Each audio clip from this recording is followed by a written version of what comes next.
of what historians of philosophy call idealism. And that's Hegel actually invented textbook philosophy because he's the first guy that really wrote a history of it. Mm. It was just sort of topical before that, meaning you would talk about free will in Thomas Aquinas and free will in St. Augustine or something like that, or you would just study a single figure. But the idea that philosophy had a coherent history, that's really Hegel. So how textbooks portray philosophy now is really Hegel, which makes it even more funny that Anglo-American culture continues to minimize or ignore Hegel since the very structure of their textbooks is Hegelian. Is just really quite hilarious. Hmm. But anyway, so there's two things that we'll let you know right away the general significance of Hegel. Number one, uh, Hegel was really coming to grips with uh, liberal the liberal revolution, which you know about from John Locke, meaning this idea of individual rights, and of course the much quoted Thomas Jefferson reference to uh, liberty and and life and liberty and so on, and the pursuit of happiness. I'm thinking of something else here, but the point is that's very much what we're talking about here. And the other thing that I was thinking of, as I was saying, quoting Thomas Jefferson, but I was really thinking about the slogan of the French Revolution, which is why I started with liberty, liberté, égalité, fraternité. Hegel planted a tree in honor of the French Revolution when he was like 21 years old, and Kant also uh, was an enthusiast of the ideals of the French Revolution, and both Hegel and Kant thought of themselves as philosophers of freedom. And today I will spell this out a little more with Hegel because Americans are completely missing the boat when they don't include Hegel in their thinking or philosophy. These guys were the progressive, cutting edge of thinking about freedom in the 19th century. And virtually everything that happened in the 19th century, from the elimination of slavery to women's rights to salvaging the liberal revolution, was really exactly what Hegel was addressing, as I will show you, as early as 1807 in his Phenomenology, which is just about exactly the same time the British Empire was finally eliminating the slave trade. But the Americans would take longer, decades longer, and of course they couldn't negotiate it. They had to, shoot each other, which is just so characteristically American, sadly. And obviously we're still doing that. We haven't learned our lesson. And Hegel, of course, would be the first person to ask you to learn the lessons that are there in history, but collectively we rarely do.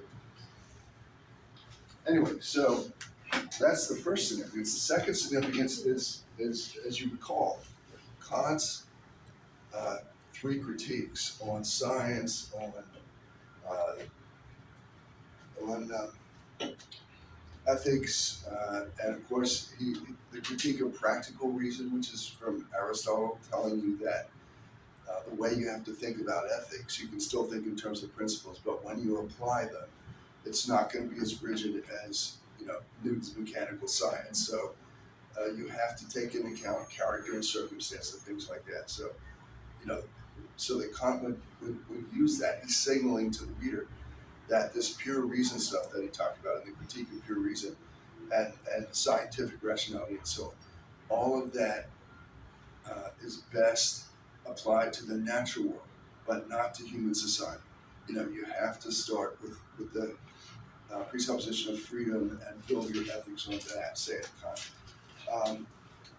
But notice what Kant is doing, even though he's dealing with, at the end of the critique of pure reason, certain religious issues.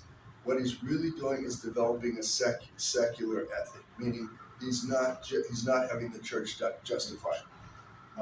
Even though both Kant and Hegel come from a Lutheran tradition, but they're not. Kant and Hegel are not using traditional religion as the justification for morals, as most people did up until that time. Why? If you would ask somebody typically in the 18th century, why don't you go out and murder somebody, and somebody would, they'd probably tell you, it's against the fourth commandment or something like that. Use the religious thing. And Kant thought that you need to justify ethics through human reason. A big change. Through logic and the evidence provided by science. Anyway, and of course, what was happening during Hegel's lifetime is that the Industrial Revolution is picking up speed and visibility and having effects everywhere. And of course, Hegel's noticing this and basically saying, this is a dangerous thing, that we are not balancing our thinking and activities in art with what's happening in science and with industrial technology. And so we are developing an unbalanced culture. And of course, this culminates in the 20th century with nobody had a second thought about developing and using atomic weapons, in 1944 and 45.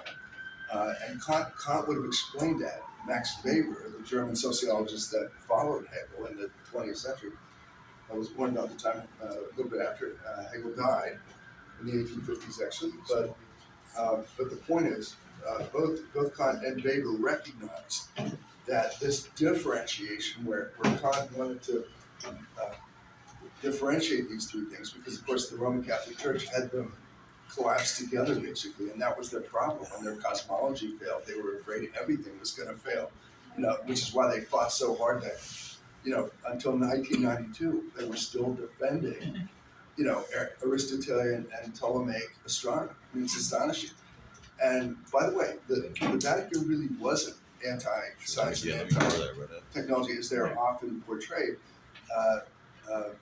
Johannes Kepler, whom Newton studied carefully, was the Vatican's astronomer. It was using his data. So this whole image we have, the Roman Catholic Church has always been more complicated than portrayed.